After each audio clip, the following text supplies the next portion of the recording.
Oke, mesinnya sama, materialnya sama, produknya sama, tetapi hasilnya berbeda.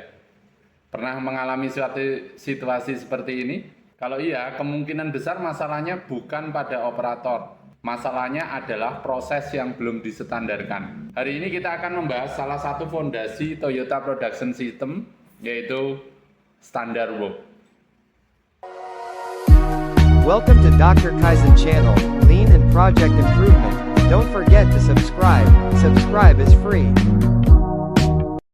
Standard work adalah cara terbaik yang saat ini diketahui. Jadi saat ini itu tahunya itu cara terbaik yang saat ini diketahui untuk melakukan suatu pekerjaan secara aman, berkualitas dan efisien. Jadi ya standard work itu ya saat ini memang itu yang diketahui gitu ya. Bukan berarti itu yang terbaik, tapi itu yang terbaik yang diketahui. Itu yang ini. Jadi standard work nanti saya akan bicara bahwa standard work itu bisa berubah seiring waktu, seiring improvement, seiring pola pikir, pengalaman, skill dan sebagainya. Nah, disitulah standard work. Jadi pemahamannya adalah cara terbaik saat ini yang diketahui untuk melakukan suatu pekerjaan secara aman, berkualitas, dan efisien. Oke, kira-kira tanpa standar work, apa kira-kira? Atau tanpa standar kerja, apa yang terjadi? Ya, yang ada itu adalah operator kerja pakai caranya sendiri. Mereka punya cara sendiri. Nah, kalau tidak ada standar kerja ya seperti itu. Akan ada mereka punya cara sendiri. Prosesnya sama, materialnya sama, mesinnya sama, tapi caranya berbeda. Nah, hasilnya bagaimana? Pasti berbeda. Ini dicontohkan adalah ada yang operator A, ada operator B, operator C. Ada yang dapat 120, ada yang hasilnya 80, ada yang hasilnya 95. Nah, kan ada variasi. Nah, kita tahu kan, kalau variasi atau perbedaan-perbedaan variasi itu sama dengan masalah. Loh, maksudnya bagaimana Pak? Masalah? Ya, gap antara yang tertinggi dan yang terendah itu kan pasti ada masalah. Maksudnya seperti itu. Pasti ada sesuatu yang perlu diperbaiki masalahnya, gitu ya. Oke, ini hal yang penting, inti dari standard work. Jadi di Toyota itu mendefinisikan standard work itu melalui 3 elemen. Elemennya itu 1 take time, 2 langkah kerja, yang ketiga adalah standar WIP. Nah, ini inti sari dari sebuah proses. Take time, urutan langkah kerja, dan standar WIP. Ini inti atau 3 elemen dalam standard work yang wajib ada. Nah, take time, apa maksudnya? Take time itu adalah apa ya namanya ya? Ritme produksi yang mengikuti kebutuhan customer. Jadi contohnya itu seperti ini. Waktunya 1 jam harus menghasilkan 60 pieces atau 60 pasang kalau di sepatu, atau 60 pieces kalau di produk lain yang satuannya pieces. Artinya ritmenya adalah 60 per 1 jam. Kalau dihitung dalam take time ya dibalik, 1 jam dibagi 60. Berarti kalau dikonversi ke detik atau menit, berarti 60 menit atau 3.600 detik dibagi 60. Ketemunya 1 menit. Atau ketemunya adalah 60 detik per 1 pasang. Itu adalah take time. Definisinya gimana? Begini. Simpelnya take time itu dalam gambarannya seperti ini. Ritme. Berarti kan kalau lagu atau musik itu kan ada ritmenya. Nah, kalau kita bicara take time, itu ritmenya produksi adalah begini. 60 detik. 1, 2, 3, 4, sampai 60. Take, keluar 1. 1, 2, 3, 4, 5, 6, sampai 60. Take, keluar 1. Take, keluar 1. Take, keluar 1. Take, keluar 1. Nah, itulah arti dari take time. Ya. Kemudian kita bicara lagi untuk work sequence. Nah, urutan kerja yang jelas menghasilkan hasil yang konsisten. Nah, Ini yang disebut dengan, nanti ada hubungannya ya. Nah, nanti ada hubungannya dengan take time tadi. Jadi urutan kerja yang jelas menghasilkan hasil yang konsisten. Jadi kalau hasilnya tidak konsisten, berarti itu belum menjadi standar kerja. Begitu ya. Harus konsisten hasilnya. Hasil konsisten itu. Contoh, urutan kerja yang jelas itu gimana?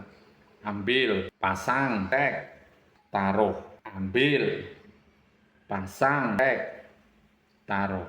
Nah, itu urutan kerja atau langkah kerja yang jelas.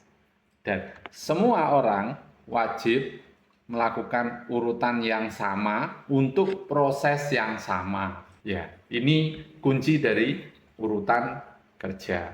Kemudian yang berikutnya adalah standar WIP. Apa maksudnya? Standar WIP itu adalah inventory atau stok minimum yang diperlukan untuk menjaga aliran tetap berjalan. Maksudnya gimana? Jadi gini, kebanyakan kamu butuh tempat. Terlalu sedikit, riskan kosong. Harus pas. Nah, ini standar WIP-nya. Contoh, kamu kasih standar WIP 15 pasang di prosesmu. Kebanyakan enggak, kamu harus nyusuk ada 15 tempatmu harus cukup untuk naruh 15 pasang kan. Nah, oke. Kalau kamu kasih 1, berarti kamu hanya butuh space 1 pasang. Tetapi permasalahannya adalah apa? Ya ini, kalau ini reject, berarti kosong. Next supply-nya, next prosesnya kurang. Nggak ada lagi, kosong, ikut kosong semua. Resiko. Untuk analisa juga masalah. Tapi ketika ada stok aman, itu difungsikan untuk buffering. Misalkan ganti size, kamu harus ini toh nyiapin apa gitu, harus cek. Nah, itu kan downtime tuh, waktunya berhenti, prosesmu berhenti.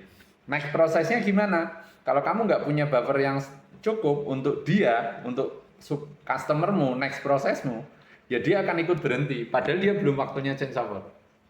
Gitu. Itu masalah. Gitu ya. Di sini ada contoh sebuah land assembling memiliki output yang berbeda setiap shift. Nah, kebetulan ini perusahaan yang ada 2 shift, dan biasanya itu perusahaan kayak spare part otomotif ya, itu biasanya shift. Nah, itu variasinya itu tinggi.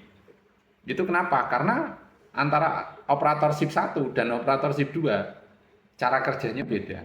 Nah, begitu kita standarkan, jadinya ada perbedaan tapi gapnya nggak tinggi. Dan kecenderungannya ngarah ke yang paling tinggi tadi. Jadi di-improve gitu ya, di-improve gitu. Nah, itulah sebetulnya cara kerja standar work. Jadi tujuannya itu standar kerja yang paling baik yang mana? Yang hasilnya tertinggi kan? Nah, yang ini itu dirubah cara kerjanya atau standar work-nya itu ngikutin itu. Gitu. Nah, itu maksudnya. Oke, standar work dalam lean house, dalam bangunan atau rumah lean, itu fondasi. Kemarin ada bicara 5S, itu fondasi. Standar work itu juga fondasi. Jadi 5S, di dalam 5S pun ada namanya standardize kan. Nah, itu salah satu. Itu adalah standar work itu penjabarannya tapi lebih difokuskan ke proses. Manfaat standar work. Perusahaan kelas dunia ini key-nya untuk Anda para perusahaan. Perusahaan kelas dunia tidak mengandalkan operator terbaik. Yang mereka bangun itu adalah proses terbaik yang didokumentasikan ya, yang dijadikan standar. Proses yang terbaiknya yang mana? Itu yang dibikin, bukan operatornya. Karena operator itu bisa 1 berpindah pekerjaan, 2 bisa juga mendapatkan promosi, kan naik walaupun masih bekerja di situ. Nah, otomatis dia tidak memegang proses lagi. Terus gara-gara operatornya naik jadi supervisor misalkan, terus ganti operator baru, terus prosesnya outputnya jadi jatuh, terus mandornya nggak atau supervisornya nggak jadi supervisor, tetap suruh jadi operator, kan nggak gitu prosesnya. Nah, disitulah pentingnya sebenarnya standar kerja. Terus manfaatnya lagi yang paling bagus adalah training. Untuk training lebih cepat, kualitas lebih stabil. Kalau ada masalah juga bisa tracking karena standarnya sudah benar atau belum. Outputnya gimana? Konsisten harusnya. Kenapa? Kerjanya itu jelas. Ini habis ini, habis ini gitu. Kemudian improvementnya bagaimana? Konsisten. Produktivitas jangan ditanya lagi. Itu kan semua mengacu pada produktivitas, ya. Oke. Nah, jadi jika hasil produksi berubah setiap kali operator berganti, nah tadi saya sebut, berarti proses Anda belum cukup kuat. Perusahaan kelas dunia tidak bergantung pada orang hebat. Mereka membangun sistem yang membuat orang bisa berhasil, dan itu kekuatan dari standar kerja. Oke, terima kasih. Semoga bermanfaat. Salam Kaizen. Let the moment pass, good things they never last. Pull up in a whip, you know I had to hit the gas. Yeah, that's premium. Pull up with a team and I ain't worried about the other side. They know that they ain't